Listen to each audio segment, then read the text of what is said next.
pequeño pedacito al final para agradecer y demás. Bueno, pues si se va trabando, me mandan mensajito o algo para saber y en todo caso. Ujú. Muy bien. ¿Comienzo o para qué me pediste el currículum? Ah, voy a leerlo, voy a leerlo y voy a presentarlo, ¿sí? Bueno, Perdón, pensé, le estaba sí. hablando al doctor Serrano. Ah, bueno, para eso lo pidió. Aquí estamos. Muy bien, bueno, pues a nombre de la Junta de Coordinación Política y la mesa directiva de la 65ª legislatura del Senado de la República, les doy la más cordial bienvenida a nuestra última sesión del seminario Los Congresos de los Estados ante el primer ejercicio federativo 1823-1827. Para cerrar esta estupenda jornada de conferencias a distancia, nos acompaña el doctor Martín González de la Vara con la ponencia La Diputación Provincial y la Transición Republicana en Nuevo México. Martín González de la Vara es licenciado en Historia por la Facultad de Filosofía y Letras de la UNAM y doctor en Historia por el Colegio de México. Actualmente es profesor investigador en el Centro de Estudios Históricos del Colegio de Michoacán. Entre sus líneas de investigación destacan Historia del Nuevo México, siglos XVII al XX, Historia del Norte de México y Suroeste de Estados Unidos y la Historia de la Comida. Ha publicado 8 libros, alrededor de 50 capítulos de libros y artículos en revistas especializadas y de divulgación, y ha impartido cerca de 60 conferencias y ponencias en congresos nacionales e internacionales sobre la misma temática. Entre sus publicaciones se encuentran, espero pronunciar bien, The Return to Mexico, The Relocation of New Mexican Families in Chihuahua, and the Conformation of a Border Region, 1848-1854, artículo compendiado en el trabajo titulado The Country's Homeland, a Chicano History of Mexico and New Mexico, publicado por la Universidad de Nuevo México en el año 2000. Amigos, enemigos o socios, el comercio con los indios bárbaros en Nuevo México, siglo XVIII, artículo publicado por el Colegio de Michoacán en 2002. Entre el subsidio y la autonomía fiscal, las finanzas públicas de Nuevo México, 1800-1846, artículo editado por la Universidad de Nuevo México en 2004. Y el financiamiento de los presidios de Nuevo México, 1822-1848, artículo editado por la Universidad Veracruzana en 2006. Bienvenido, doctor Martín González de la Vara, y es suyo el micrófono. Muchas gracias. Voy a compartir ya directamente mi presentación. Y aquí vamos. ¿Todo bien? Sí, todo bien. Bueno, pues muchas gracias al doctor José Antonio Serrano por haberme invitado y por supuesto a la Junta de Coordinación Política del Senado de la República por haberme invitado a cerrar este seminario. Como verán, no voy a hablar yo de un Congreso de los Estados porque vamos a hablar en esta sesión sobre pues un territorio, es decir, un lugar que no tiene la categoría de Estado, por lo tanto no tiene Congreso constitucional, pero tiene una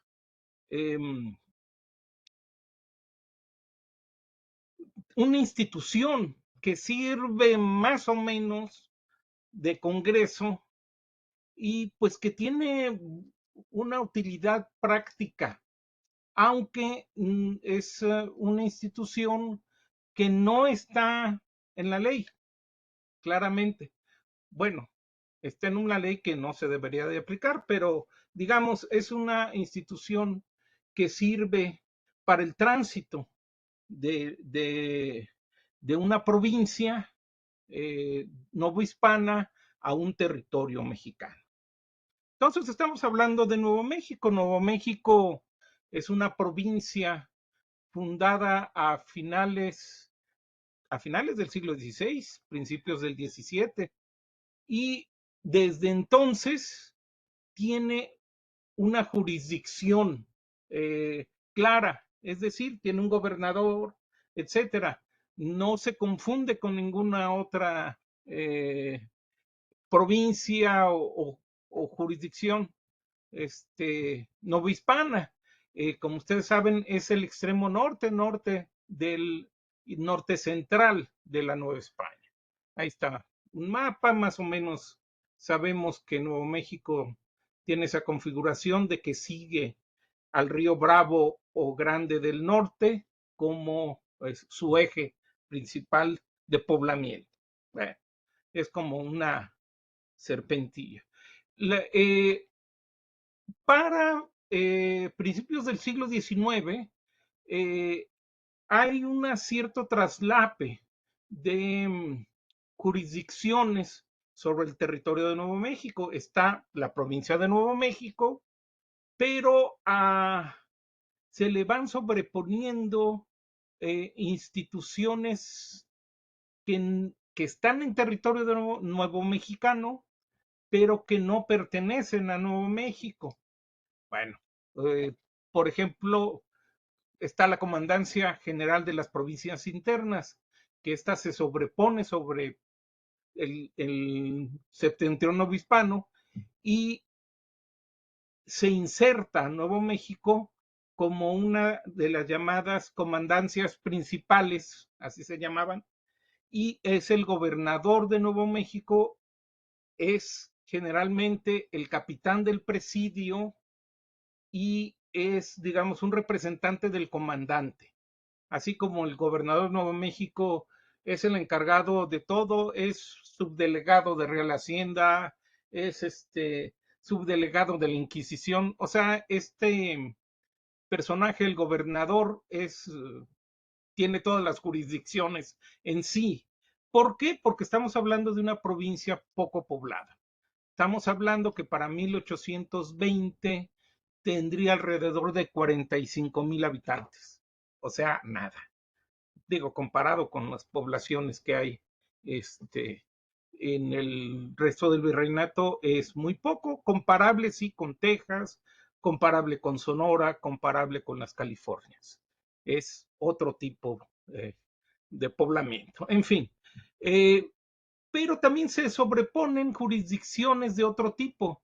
Por ejemplo, en pleno territorio de Nuevo México se pone un presidio, el presidio de San Elizario, que depende directamente del comandante militar de Chihuahua. O sea, hay una parte de Nueva Vizcaya metido en Nuevo México. Por otra parte, hacia el occidente hay un pequeño real de minas que se llama Santa Rita del Cobre, que está en pleno territorio nuevo mexicano y que depende de Chihuahua porque pues no hay tribunal de minería en Nuevo México. La capital de Nuevo México es una villa de alrededor de 6,000 habitantes. Entonces, estamos hablando de una provincia muy provinciana, por decirlo así. Y bueno, pero tiene su importancia estratégica, hay atención de los gobiernos, hay subsidio, la provincia realmente es subsidiada por medio de distintos mecanismos y y bueno, ahí se mantiene. Poco a poco, al paso del tiempo, la comandancia general de las provincias internas empieza a tener más jurisdicción sobre todo el norte y por supuesto sobre Nuevo México. Por ejemplo, en cuestión de correos, fomento económico, o sea, la comandancia de las provincias internas realmente funciona como un gobierno supraprovincial. El comandante general de las provincias internas tiene bastante dinero,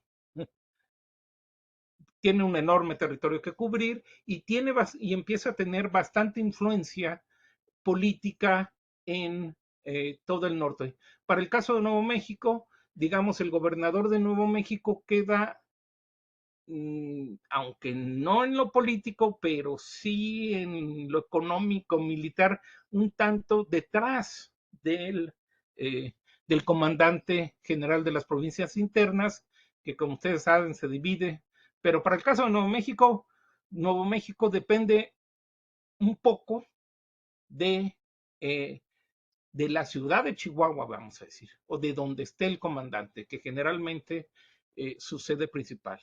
Entonces, no es tan complicado como parece, porque hay otros lugares donde estas superposiciones jurisdiccionales son una locura. Aquí más o menos es inteligible el asunto. Ahí está, Nuevo México, aquí como el corazón, digamos, de las provincias internas.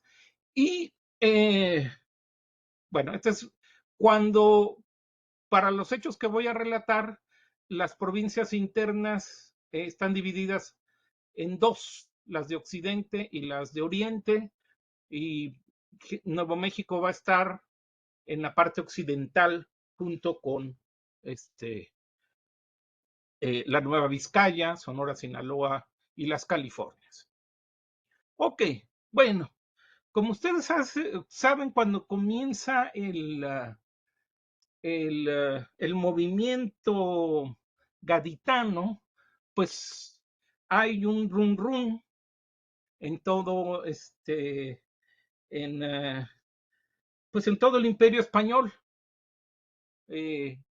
Hay un run run, quién tiene la jurisdicción, y se empieza desde a ver la, la idea de que se participe en las juntas, pues, para sacar a, a Napoleón de España, pues. El punto es que Nuevo México empieza a ser considerado de manera un poco más orgánica dentro de una entidad que se podría llamar Nueva España, una entidad con cierta unidad política.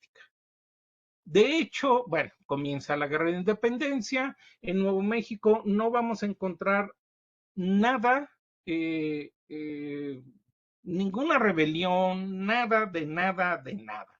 De hecho, les decía, ellos siempre fueron súper realistas, tan realista que el asesino del padre Hidalgo, pues era un alférez de la Compañía de Presidiales de Nuevo México. Entonces, digamos, tiene un papel muy pasivo en cuanto a la organización gaditana, por decirle así. Pero con el paso del tiempo, 1811, 1812, empiezan, empieza el run run y para enviar diputados. Y empieza a haber diputados a cortes, a las cortes de Cádiz. Hay un diputado que se llama Pedro Bautista Pino, que es elegido por Nuevo México y llega allá a Nuevo México un poquito tarde, unos meses después de que se aprobó la Constitución, pero pues participa ahí en el Congreso, etcétera, etcétera, y regresa a Nuevo México como le llamaban el Abraham de Nuevo México. Oh, es nuestro padre. Pero por primera vez alguien de Nuevo México llegó hasta lo más alto del imperio y llevó la voz de la provincia. Y escribió este pequeño ensayito con ayuda de José López Cancela. Bueno, pero además de la elección del diputado, empieza la elección de los ayuntamientos constitucionales. Y tenemos, pues digamos, por primera vez en la historia de Nuevo México, participación política de la gente de manera documentada. Hay varios, es como un rompecabezas a las que le faltan muchas piezas. Hay varias actas de reuniones, porque eh, para la eh, hay varias actas de elecciones para los ayuntamientos constitucionales. Se sabe que se forman los ayuntamientos constitucionales Y como ustedes saben, la diputación, cada provincia tenía derecho a una diputación provincial, pero la elección de esa diputación se hace en varias partes. Y bueno, digamos, por primera vez hay grilla. En Nuevo México hay representatividad, a veces es muy curioso que en algunos pueblos, a ver, por ejemplo, los son los misioneros los que firman las actas de la elección para la posible diputación o para los ayuntamientos constitucionales. Se lleva pues un rato. Ese es un acta de un pueblo donde los únicos que pueden firmar es el jefecillo indígena y ¿cómo se llama? El misionero. Pero bueno, ya se están dando elecciones, miren nomás. Y poco a poco, cada vez se están encontrando más, pero de manera muy, muy eh, aislada, a cosas de que hubo elecciones, de que los ayuntamientos constitucionales empezaron a hacer, y poco a poco la idea de una diputación provincial. Pero entonces, ¿cuál es la provincia? Esa es la pregunta que todo mundo se hace. ¿Qué es una provincia? ¿Quién tiene derecho a una diputación provincial? ¿Nuevo México? ¿40 y tantos mil habitantes? No, no puede. Es Nueva Vizcaya y Nuevo México, las provincias internas de Occidente. Sabemos, por ejemplo, que hay una posibilidad para tratar de crear las provincias, la Diputación Provincial de las Provincias Internas de Occidente, que hay una reunión en Paso del Norte para nombrar otro diputado a Cortes y para nombrar una diputación provincial.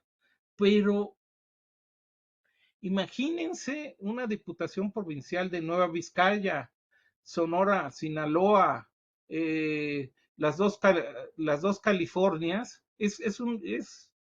vamos, no te alcanza el tiempo para llegar a donde se iba a hacer. ¿Dónde se va a reunir? En Hermosillo, digo, no, ¿cómo se llama?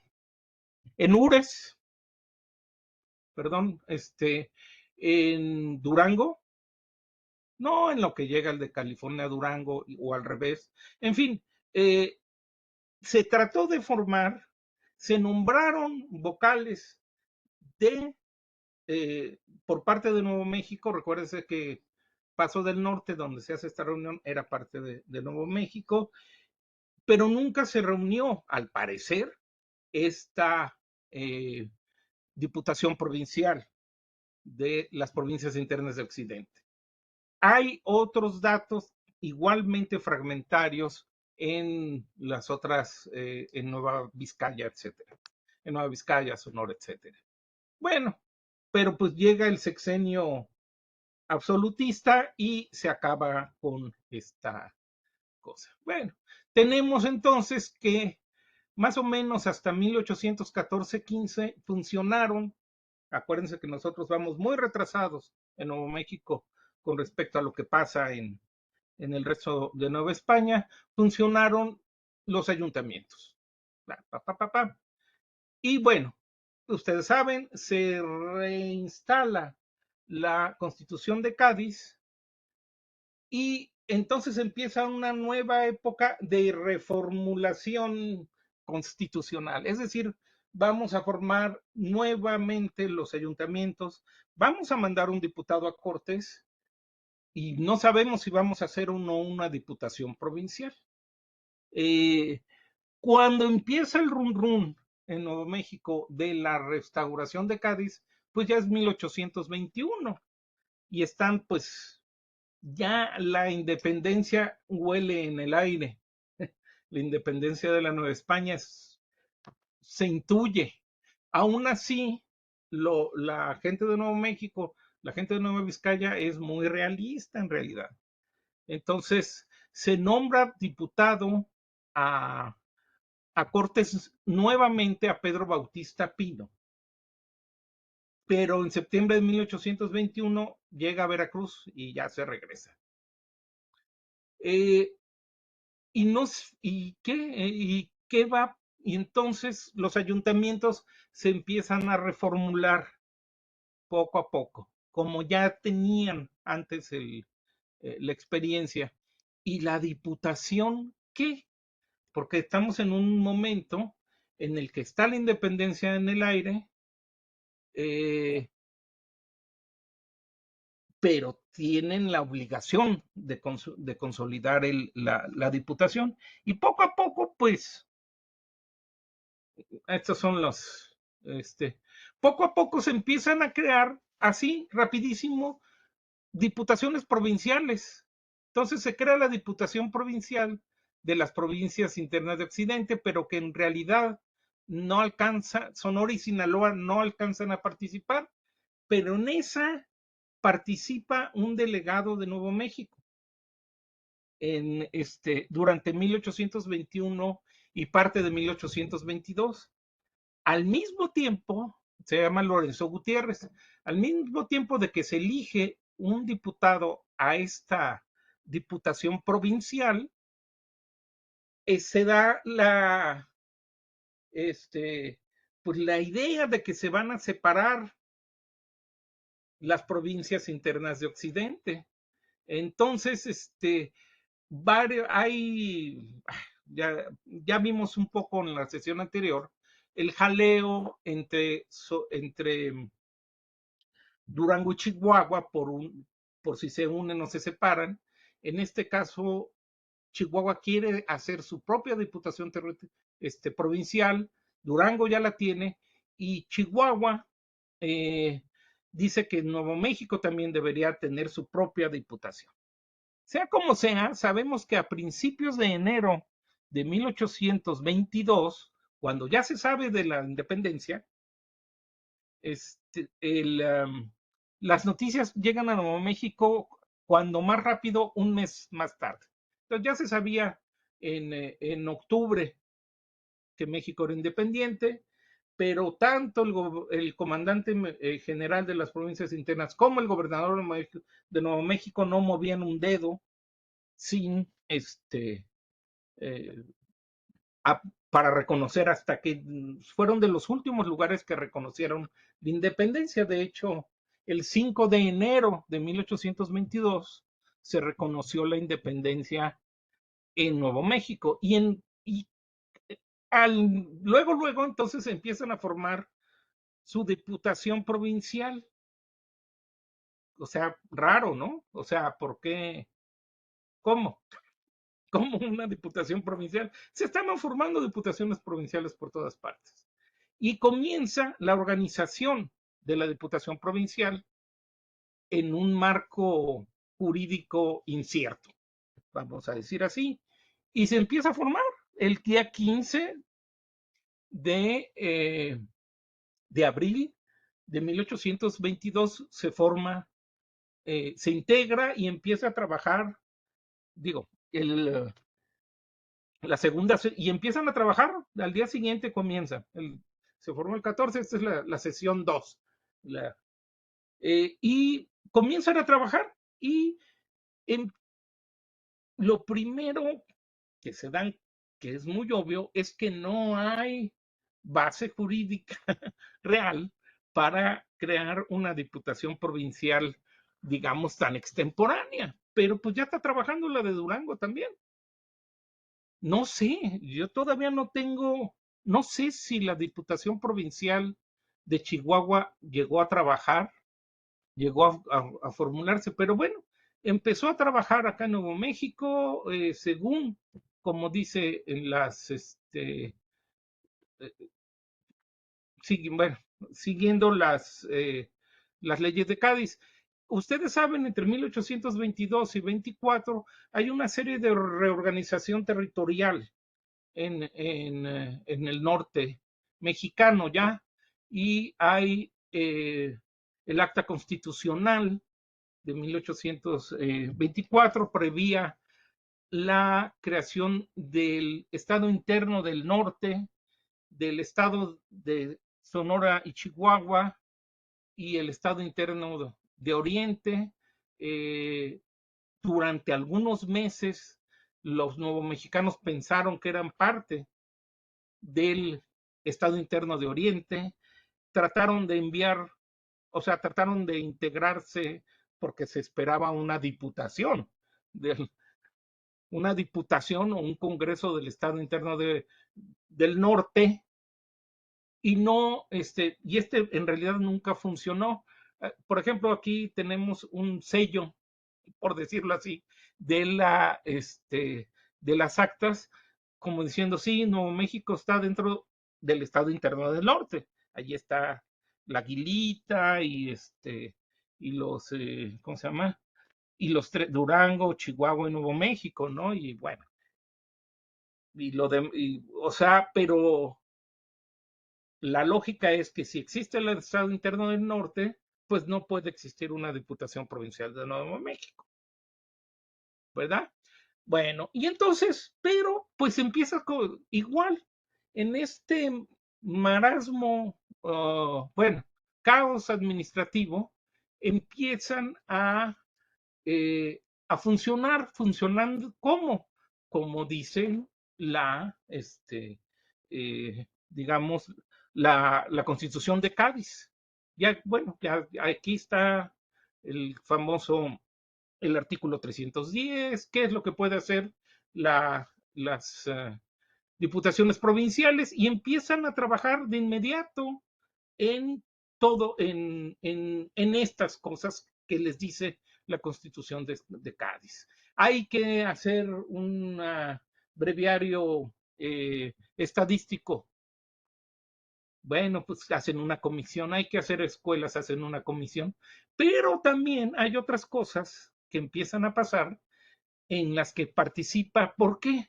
Porque el gobernador, los primeros dos gobernadores de Nuevo México, pues están también con su chamba pendiendo de un hilo. No saben qué va a pasar al día siguiente.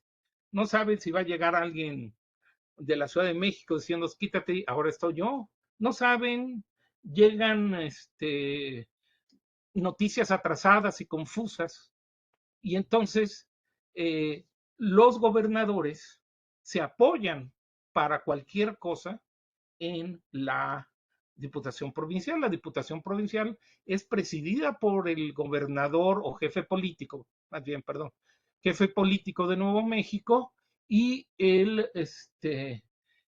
asiste. La Diputación trabaja durante 1822, 23, 24, 25 de manera bastante regular. Y pues cualquier cosa que pase, el jefe político, que en realidad también en muchas ocasiones es el jefe militar, el capitán del presidio, cosa que está prohibidísima, pero bueno, así pasa, y empiezan a trabajar en cosas pues que no están en la Constitución. Por ejemplo, coadyuvar en campañas militares, es decir, la Diputación, los 7 miembros de la Diputación ayudan a la organización de campañas en contra de los navajos, que es en este momento. En asuntos de colonización, la gente empieza a pedir tierras por todas partes, mercedes de tierra para todas partes. Hay misiones que se están despoblando, hay que secularizar las tierras, y empiezan a entrar en pues, jurisdicciones que no eran suyas.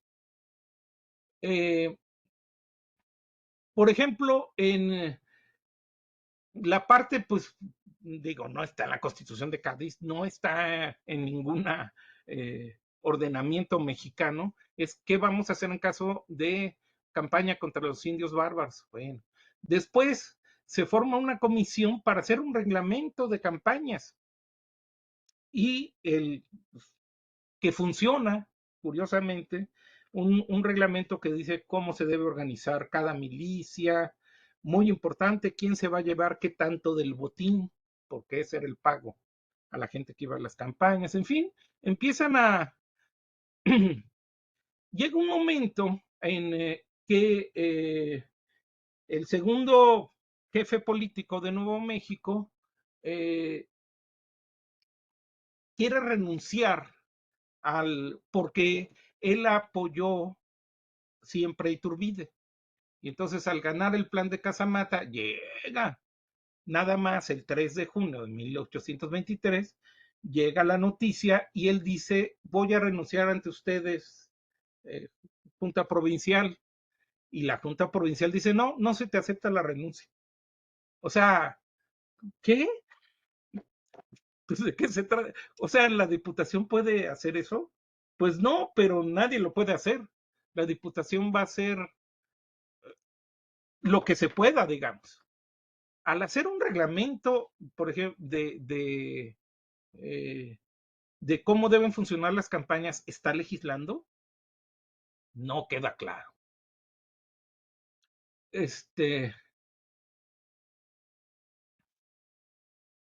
Por ejemplo, empiezan a ver los impuestos. ¿Cómo que los impuestos? Sí, ya desde ahí se abre un camino de comercio internacional con Estados Unidos, que estaba prohibido, ¿verdad? Pero pues entran, piden permiso al jefe político. ¿Qué hacemos? No, pues vamos, pues ¿cuánto les vamos a cobrar? 25%. ¿Dónde? Pues aquí, que lleguen aquí con el perdón, con el jefe político y chin, y aquí en la plaza pagan el 25% y ya, pero también, y cuando se internen al resto de México, ¿qué va a pasar con los artículos mexicanos? Y entonces empiezan a sacar medidas para fenómenos que no ocurrían, ¿no? No había comercio internacional. Bueno, no y entonces, pues, la Junta, la Diputación Provincial, se pronuncia, es más, aparte un 29% de la alcabala, ya hasta le ponen nombre, para sus propios gastos, cosa que no sucede. ¿Por qué está pasando esto? Pues porque no hay aduana. No hay nada del gobierno federal en Nuevo México. Eso sí, se manda un diputado de Nuevo México a, a la Ciudad de México, etcétera. Eh,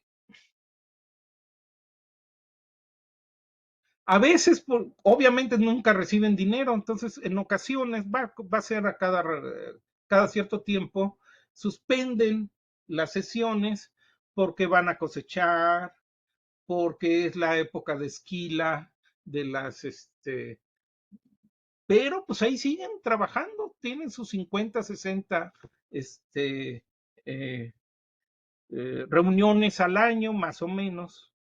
Los distintos jefes políticos siguen convocando a esta diputación y se apoyan en ella para las distintas decisiones que vaya teniendo.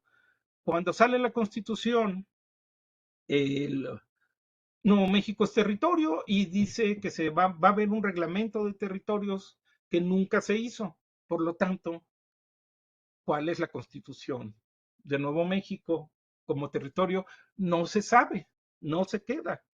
Pero la Diputación sí se queda, cambia de nombre territorial, pero sigue haciendo las mismas labores de una Diputación Provincial gaditana, más lo que se ofrezca.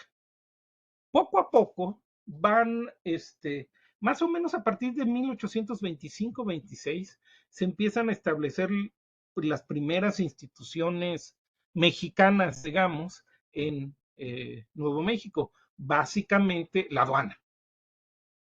La aduana queda en manos de gente de Nuevo México, pero ya es una institución federal y poco a poco, digamos, hay una integración a Nuevo México. Y la Diputación empieza a perder importancia, porque hay un marco más o menos que que se va instalando, se crean una reorganización militar que deja las cosas igual, pero ya está claro que hay un comandante principal de Nuevo México que depende de un comandante militar, comandante general de Chihuahua, en fin, que hay una comisaría y una subcomisaría. Más o menos a partir de 1825-26 se empieza a formalizar un poco la presencia de México como Estado federal y la diputación pierde importancia política. Pero en estos 3, 4 años de caos, entre 1822 y 1826, pues fue una piedra donde la gente se podía agarrar. Era un lugar, la diputación la hizo de lo que era necesario, ¿no? Hizo más cosas. La diputación, de hecho, no queda claro cuál es la base legal de una diputación en un territorio, porque los territorios están como volando, no tienen reglamento, no tienen una base legal muy clara. Pero, pues, durante estos 4 años, se puede ver en las listas de los miembros de la diputación que hay varias familias, los Vigil, los Alariz, los Ortiz, etcétera, que conforman una pequeña élite. Poco a poco también la parte económica se va mejorando con el desarrollo del comercio con Estados Unidos, y entonces la diputación le ayuda a la exigua élite local a tener una cierta representación, tener una voz hacia la Ciudad de México. Y, por ejemplo, en 1826 hay un problema porque el primer administrador de la aduana es el secretario de la Diputación Territorial. Entonces dijeron, ¿cómo que puedes tener dos puestos? Pues el de Diputación no ganó nada, ¿no? Pues sí puede ser administrador de la aduana. Hubo un pleito y empezó entre 1825 y 27, hay constantes preguntas a la Diputación misma sobre la legalidad de su existencia. Bueno, igual siguió existiendo. Hay momentos en que si un jefe político gobernador se siente lo suficientemente fuerte, no convoca a la diputación. En otras, el jefe político se basa mucho en la diputación. De hecho, entonces se convierte en una especie de,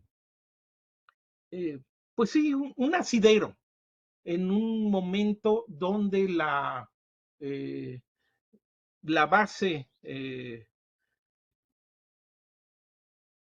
administrativa, jurisdiccional, no es muy clara. Este es Manuel Armijo, que es uno de los que en poco caso le hacía a la diputación porque era local y la sabía. Es decir, la diputación provincial no es un congreso, pero tuvo eh, hizo cosas parecidas a los congresos, ayudó a una élite a conformarse como una élite política, y bueno, pues ayudó también a los jefes políticos, gobernadores, comandantes militares a tener una base consultiva allí en Nuevo México. Y entonces, pues ese es, digamos, una de parte de su valor institucional. Llenó un hueco donde no había nada, ¿no? Entonces, no es un congreso, pero se parece, entre muchas cosas de tierras, de secularización, problemas con ayuntamientos, entra en una gran cantidad de asuntos. Y bueno, y la pregunta es, bueno, ¿en cuántos lugares este, no hubo algún tipo de organización que realmente tuvo una función política importante, pero aunque no se le reconocía su, digamos, legalmente, incluso su propia existencia.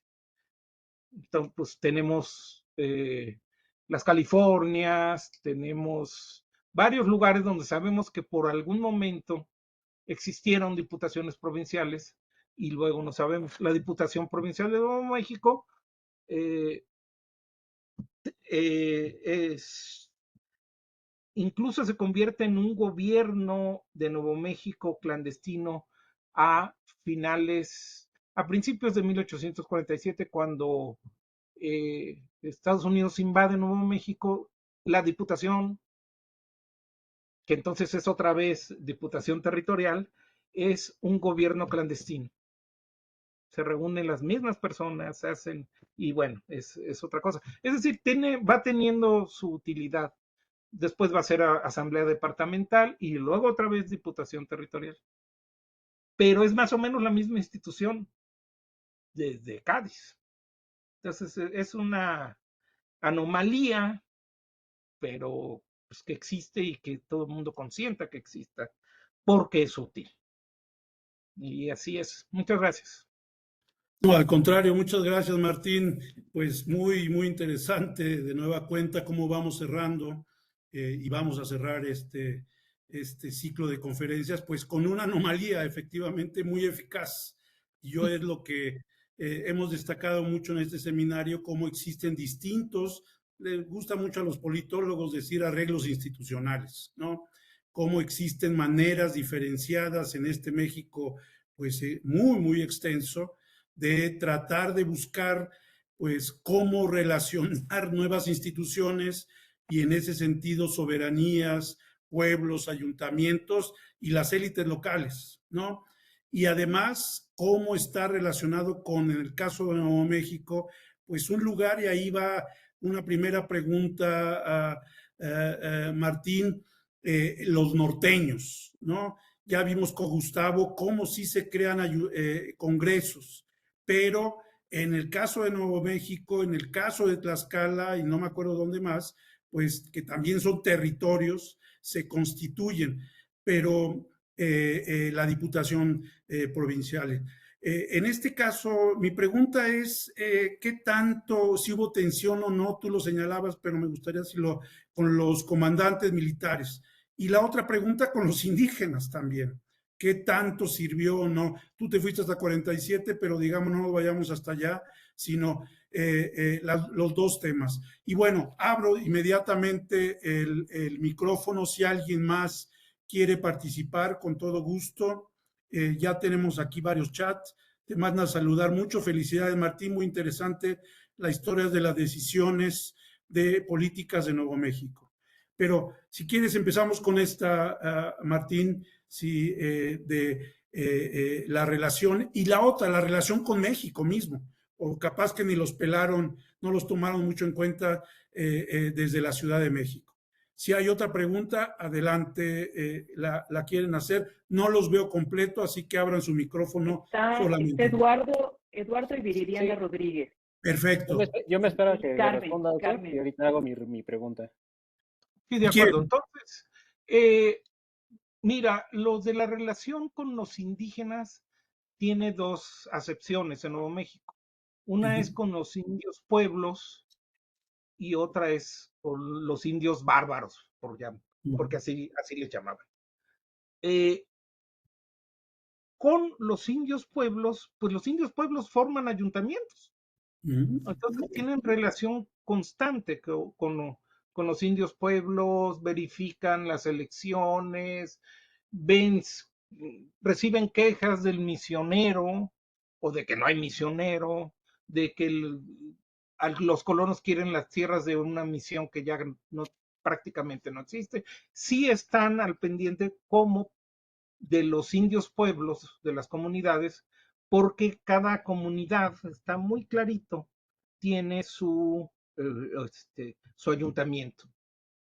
Hay otra y hay otra autoridad que es el gobernadorcillo, que tiene relaciones con el, eh, con la asamblea, perdón, la diputación territorial.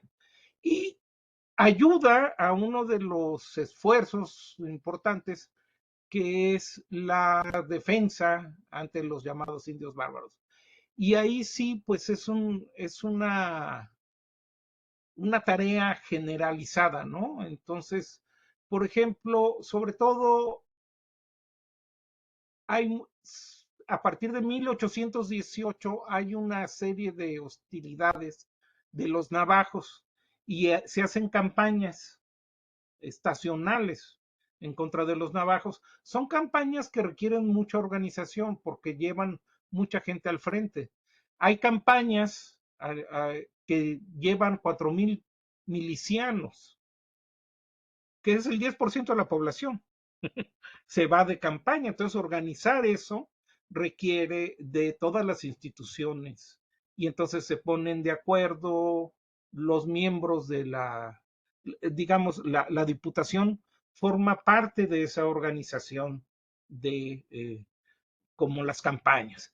El reglamento de campañas, pues es un esfuerzo de acomodar ese tipo de eventos. Y ahora, Nuevo México tiene en ocasiones jefe político y jefe militar separados, y en ocasiones es el mismo. Por eso, cuando digo gobernador, estoy pensando en el que tiene las dos jurisdicciones, no es un término. Y jefe político es un civil, jefe militar es un militar. En ocasiones, por ejemplo, se dan, y ahí tercia la diputación, es quien se queda con el palacio de los gobernadores, el jefe militar o el jefe político, y se pelean. O sea, ¿quién duerme aquí hoy?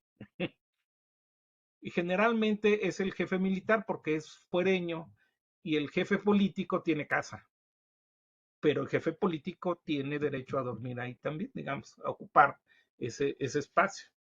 Y en ese espacio está la cárcel, etcétera, etcétera. Y en ese espacio se reúne la diputación, etcétera, etcétera.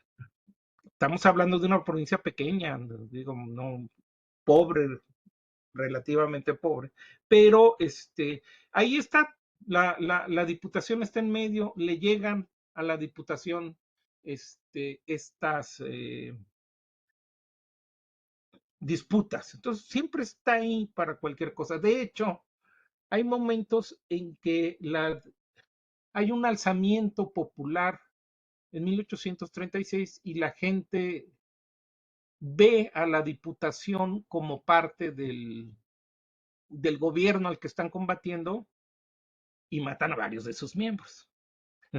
Es decir, sí está ahí, está presente y sus funciones son cambiantes según la necesidad que se vaya teniendo.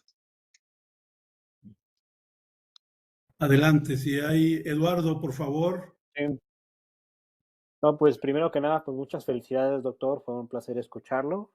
Y de hecho, hasta me sorprende mucho que en su presentación haya utilizado un mapa que mi equipo del podcast Patria Bajo Asedio mandó a hacer sobre las diputaciones provinciales. Me sorprende lo lejos, en el sentido literal y físico, de lo que llegó ese trabajo. Y pues espero seguir continuando con esa labor. No, muy bien. Sí, sí, claro que sí. Para pues, poderle darle ese foco a este tipo de temas y también darle un poco más de materialidad a la historia. Pero al margen de este breve comentario y de esta felicitación, pues yo quisiera preguntarle en concreto justamente sobre eh, como dijo, los indios pueblo, si ellos tenían algún sentimiento de nacionalismo o de pertenencia solo con ellos mismos o si tuvieran alguna manifestación, ya sea en su momento como españoles, de acuerdo a la Constitución de Cádiz, y después ya como mexicanos o nuevo mexicanos, ya en el periodo de la Primera República Federal. Lo pregunto porque suele haber cierto polémica, sobre todo en redes sociales, en internet, de que se piensa que los los pueblos originarios estaban incrustados en esta modalidad de nacionalismo, entiéndase México o España o Estados Unidos, creo yo que es un poco más complejo. Y lo otro tiene que ver con el tamaño de Nuevo México, ya que hay mapas que lo muestran mucho más grande o más pequeño, y lo que yo leí, al menos en el libro de David J. Weber, menciona un poco sobre los cambios de la territorialidad, y uno de esos, bueno, principalmente fue de la ciudad del Paso del Norte, que tradicionalmente había sido jurisdicción de Nuevo México y pasó a parte de Chihuahua, ya en la transición del imperio a la república. Entonces veo mapas donde Nuevo México sí es inmenso y de hecho cubre parte de lo que es actualmente Texas. Es lo que algunos comentan, que uno de los que perdió en la guerra de México-Estados Unidos fue Nuevo México por ese cambio de fronteras, pero en otros mapas que muestran, también muestran a Nuevo México más pequeño y hasta sitúan la frontera hasta el río Bravo. Ahí sí no sé si puede aclarar un poco esa cuestión. Bueno, tengo un artículo sobre las fronteras de Nuevo México. Entonces, lo que voy a empezar por el final. Nuevo México, tenemos una idea equivocada en cuanto a las fronteras y las extensiones de los espacios en aquel momento. Por ejemplo, en la época colonial, el primer pueblo de Nuevo México era Paso del Norte y su región. Y el último pueblo de la Nueva Vizcaya era Janos. Entonces, ¿cuál es la frontera? Y hay 200 kilómetros de diferencia. La frontera, pues son esos 200 kilómetros. Punto. No, era imposible poner la rayita. Poner esa rayita es una de las obsesiones que hemos tenido. ¿Cuál era la frontera entre Texas y Nuevo México? Pues eran 1500 kilómetros. Era una frontera muy ancha. ¿Cuál era la frontera con Sonora? ¿Cuál era la frontera con California? Miles y miles, cientos o miles de kilómetros. Cuando se intenta poner la rayita, pues la ponen donde sea. Donde sí queda muy claro, con el paso del tiempo, es la frontera entre Nueva Vizcaya y Nuevo México, según se va poblando, digamos. La jurisdicción real de Nuevo México es esa que pone a Nuevo México como una serpiente.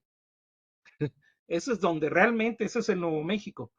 Que para allá y que Utah y que Nevada, pues no se sabemos de quién es. Bueno, gracias a los papeles de la Diputación provincial de Nuevo México, sabemos que Paso del Norte se separa de Nuevo México entre 1823 y 24, porque hay una grilla ahí. Los chihuahuenses le quitan Paso del Norte y la región, que era la zona más rica de Nuevo México, se la quitan a Chihuahua y establecen una pequeña línea que es una legua al norte de Paso del Norte. Ponemos una línea horizontal y esa va a ser la frontera entre Nuevo México y Nueva Vizcaya y Chihuahua. Luego, de todas formas, la gente de Chihuahua empezó a colonizar arriba de esa línea. Pero en fin, se fue extendiendo hacia arriba esa frontera. Pero pues no se puede marcar.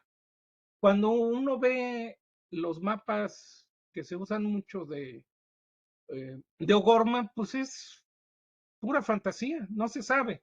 La línea fronteriza como tal no existe más que sobre el río Bravo. Ok, ¿cuál era la pregunta anterior? Sobre el sentido de pertenencia de los indios pueblos. Los indios pueblos están bastante aparte de lo que pasa en Nuevo México. Hay la rebelión que les decía de 1838, uno de los caudillos que resulta triunfante dice, y les pedimos a los pueblos, son indios pueblos, porque es plural. Tendemos a decirlo como gringos, pueblo indians, no, indios pueblos. Los indios pueblos, este caudillo les dice a los indios pueblos, ustedes no se meten en los problemas de los ciudadanos mexicanos, cuando son ciudadanos mexicanos. Sin embargo, participan los indios pueblos activamente en rebeliones en contra del dominio norteamericano en el tiempo de la guerra. Entonces, es un poco, se ven desde la administración como unas cajas negras. Claro, ahí está el pueblo de Tezuque y está el gobernadorcillo y que es que tienen elecciones, pero el gobernadorcillo sigue siendo el mismo. Y si necesitamos 50 personas de Tezuque para la campaña, nos ponemos de acuerdo con el gobernadorcillo, aunque mandan sus actas de elecciones y todo. Y lo que pasa allá adentro como que no llega a la administración. Entonces suponemos que sí son parte de México, ellos lo saben, pero están un poco separados del resto de las personas, son muy autónomos, vamos a decirlo así. No independientes, pero sí muy autónomos. Porque también cuando atacan una comunidad pueblo, van a pedir ayuda, ¿verdad? Pues sí. Exactamente. Sí. Muy bien. ¿Alguien más me decías, Marta, que no lo veo? La doctora Carmen Salinas. Carmen, adelante, Carmen, gracias. Gracias, Marta. Gracias, Martín, por tu exposición. Conocemos un poco más de esta interesante historia. Quiero preguntarte, en tu inicio de tu presentación mencionabas que tenía una posición estratégica, incluso recibía subsidio la zona. ¿Y qué pasa con esa situación? Por lo que expone se va perdiendo, ¿no? Y también articular esto de que se va perdiendo esta situación de privilegio, quizá porque ya no era atendida por las autoridades federales y bueno, hacer un territorio que ya no era atendido, ¿qué tanto influye para que la población estadounidense empiece a ingresar, como sucede en Texas, ¿no? Y la otra pregunta es sobre la élite.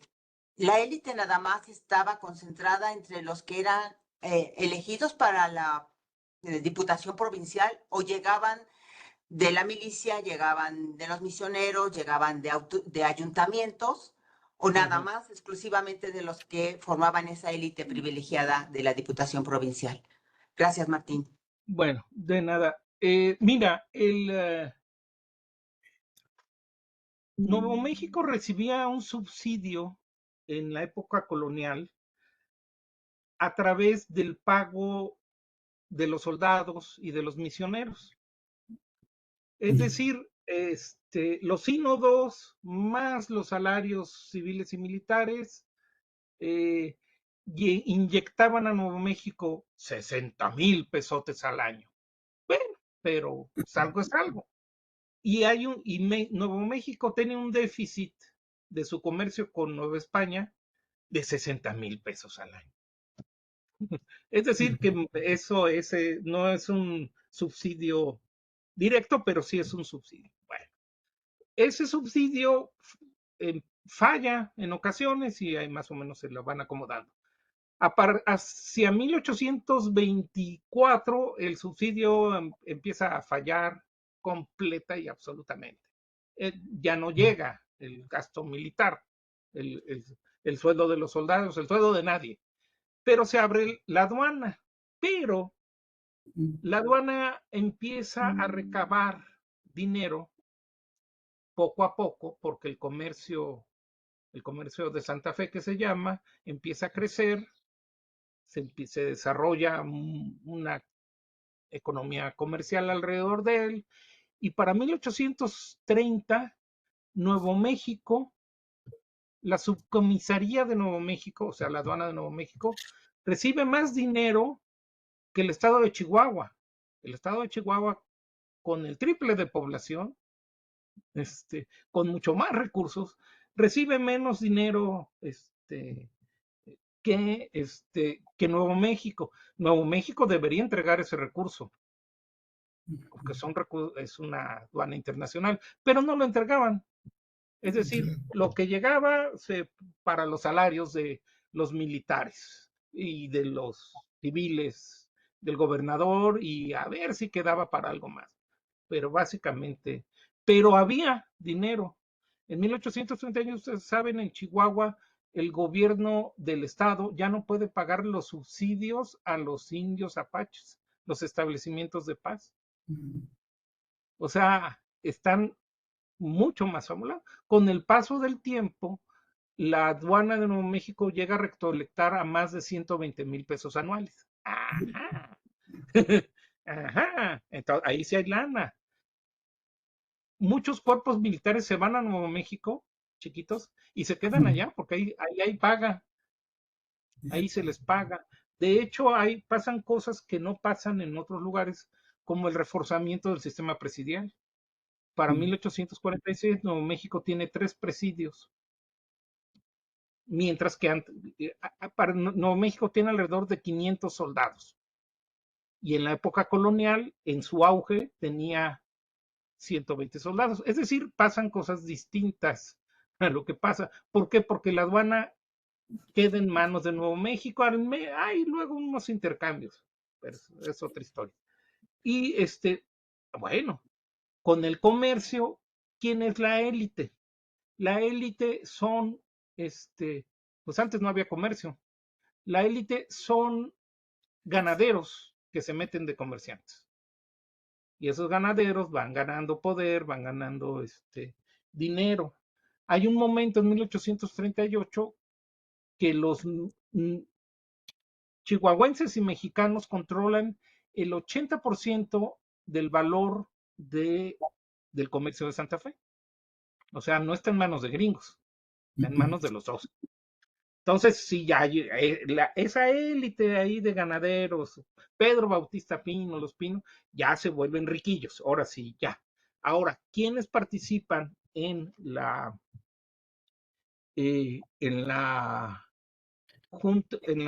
diputaciones y la asamblea de, pues, esta pequeña élite? Es decir, son civiles.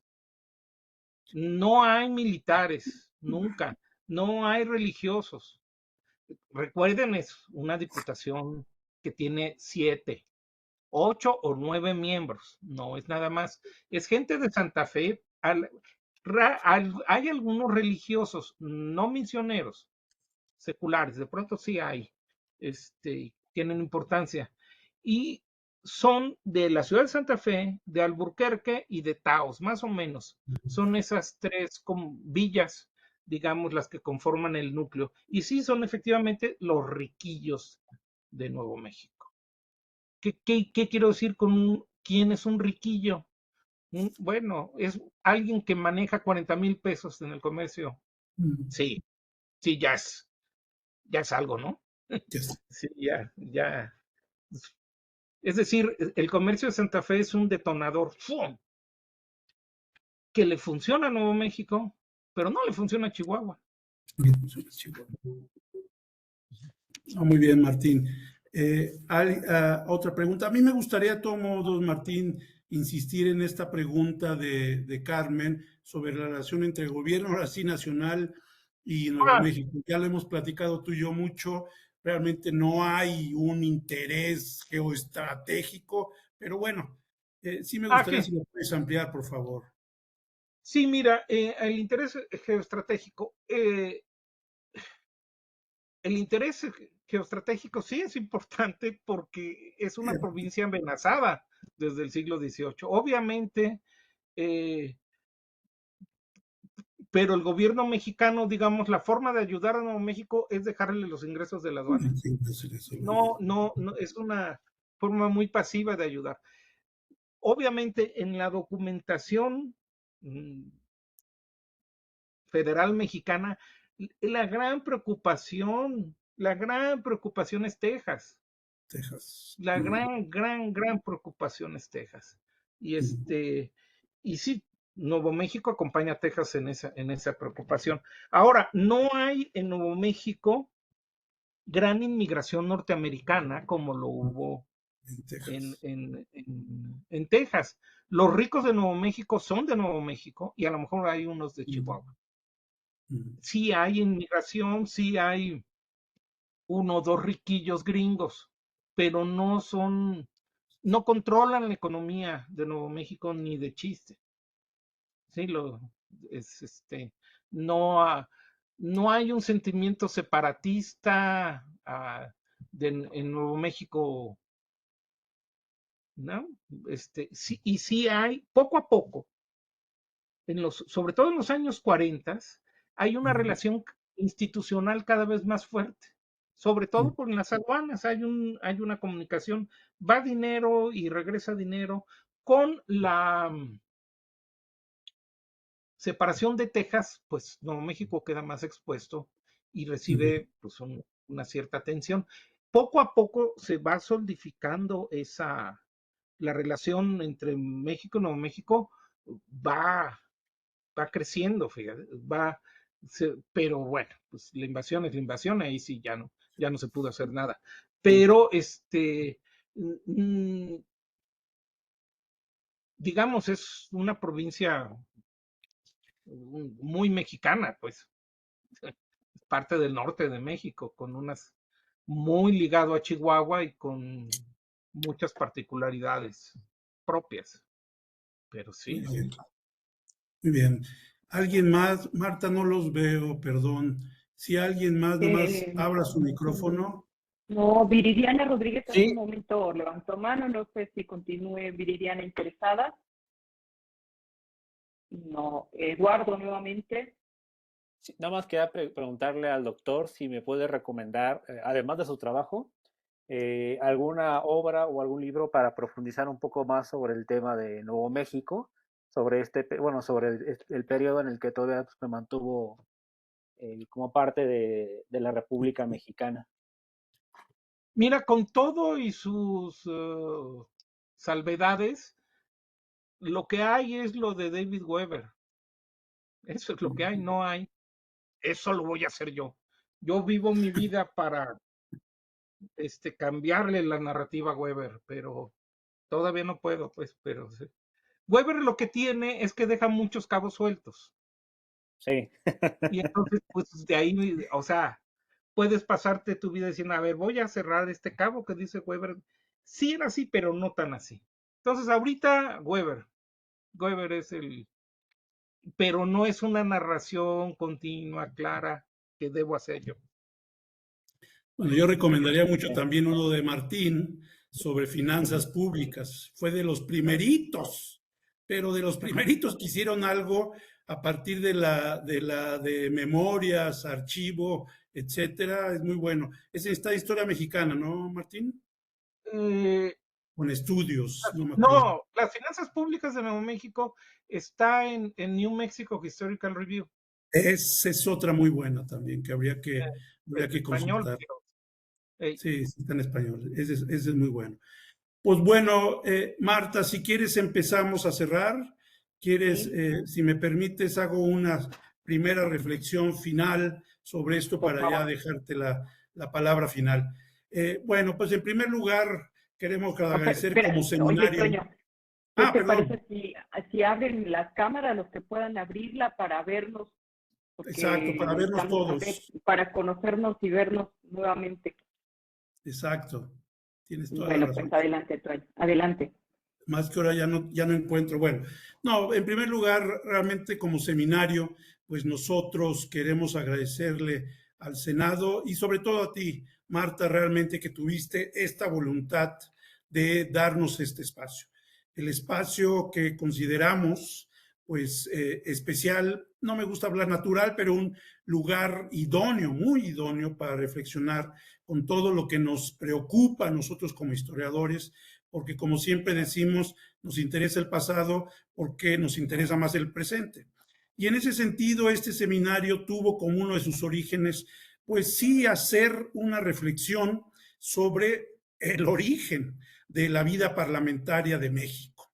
Realmente con las diputaciones primero, que hemos tocado, y después ya con los congresos, con toda la soberanía, donde pues todos los intereses de los diputados electos permitieron, y ese es el objetivo del ciclo, familiarizarnos, pero también hacernos partícipe de estos esfuerzos que se hicieron para construir y para legislar pues las nuevas instituciones de México.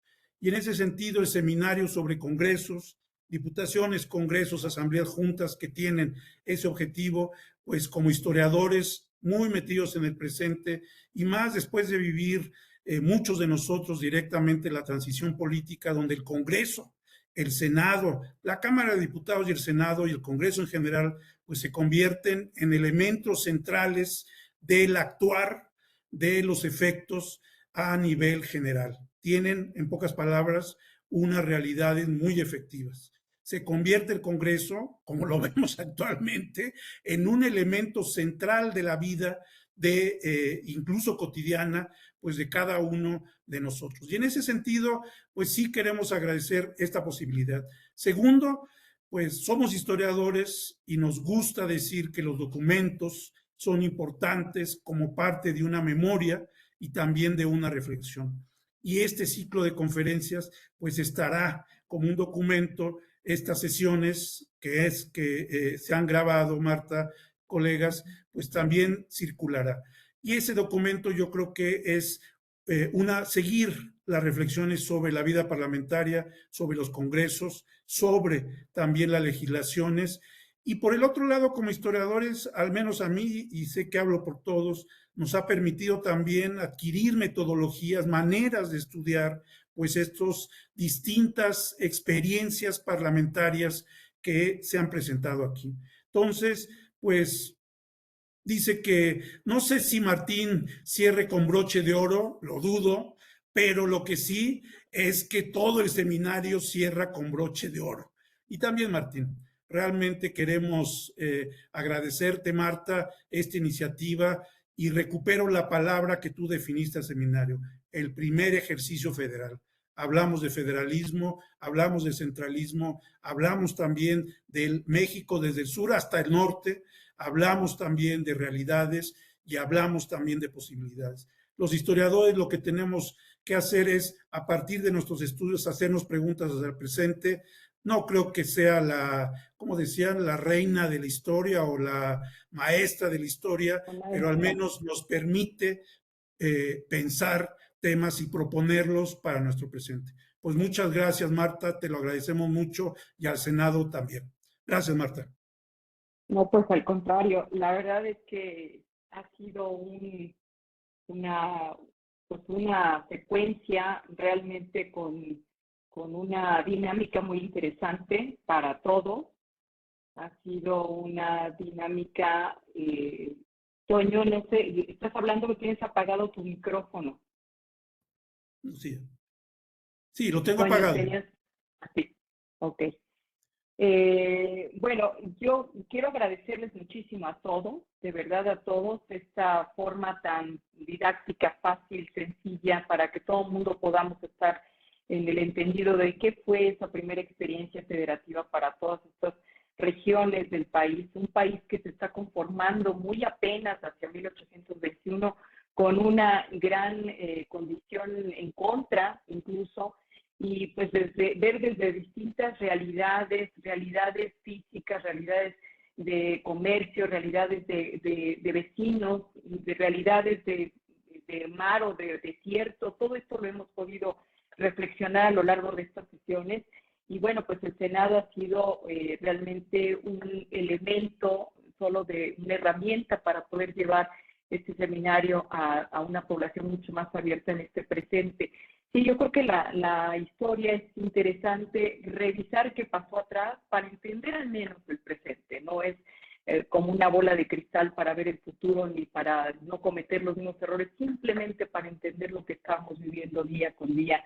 Para eso sirve la historia y creo que es fundamental que ustedes, que son los expertos en cada uno de estos temas, nos acompañen, nos lleven, nos den luz un poco de lo que fuese México para hoy entender dónde estamos parados. Y bueno, por supuesto, el Congreso ha sido un factor fundamental para poder entender cómo se estructura esa primera experiencia federativa y en los subsecuentes. Tenemos tarea que hacer, sin duda tenemos mucha tarea que hacer y yo los conmino a que más adelante hagamos otros congresos, otros seminarios, otros coloquios que nos lleve un poco a revisar esos pasados, pero también lo más cercano a nuestro presente y entender qué es lo que está pasando el día de hoy.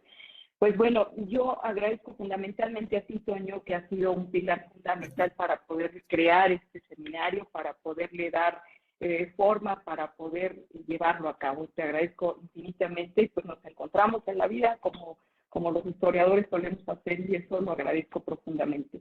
Y bueno, no quiero dejar pasar la oportunidad de agradecer a todos los ponentes, al doctor Rafael Estrada Mitchell, con quien abrimos, doctor Jaime Olvera, Carlos Sánchez, a Justo Flores, a la doctora Mariana Terán, a Alicia Tecanguay, María del Carmen Salinas, a Meli García, a Adriana Corral Bustos, a David Vázquez Alguero, a Gustavo Herón Pérez y a Martín González de la Vara, quien sí efectivamente cerró con broche de oro. La persona más lejana de nuestro país fue tratada el día de hoy de una manera muy sencilla, muy fácil, muy accesible, a pesar de lo lejos, como decía la doctora Josefina Vázquez, era un área totalmente virtual, no había forma de entenderlo siquiera con la imaginación, era demasiado lejos, era casi imposible entender que formara parte del territorio nacional y hoy pudimos tenerlo gracias a usted, doctor. Pues bueno, efectivamente este es un documento que va a quedar yo creo que la siguiente semana ya tendremos todos los videos. Se los mando a través de ti, Toño, a través de ustedes, los que nos hicieron el favor de darnos estas sesiones, para compartirlo con la mayor parte de la población posible, a través de sus alumnos, a través de las redes que ustedes tienen. Y pues bueno, vamos a seguir, nosotros lo haremos a través de las redes, principalmente de las redes del Senado, y bueno, ya estaremos en comunicación para poderlos compartir. Les agradezco profundamente, de verdad, y me congratulo de haber estado participando de manera activa con ustedes. Muchísimas gracias. Y por supuesto, gracias a quienes nos siguieron en vivo cada semana. Hubo muchos que estuvieron aquí cada semana, aparte de los investigadores, estuvieron aquí varias personas que agradezco mucho su asistencia, su participación. Y pues esperamos que muy próximamente a través de los canales les demos a conocer nuestros próximos pues ciclos, conferencias, lo que sea sobre cultura a partir del Senado de la República. Muchísimas gracias, un abrazo a todos y estamos viéndonos próximamente. Gracias, muchas gracias. Gracias, Marta. Hasta luego, gracias, Marta. Hasta luego. Hasta luego, hasta luego. Un gran abrazo.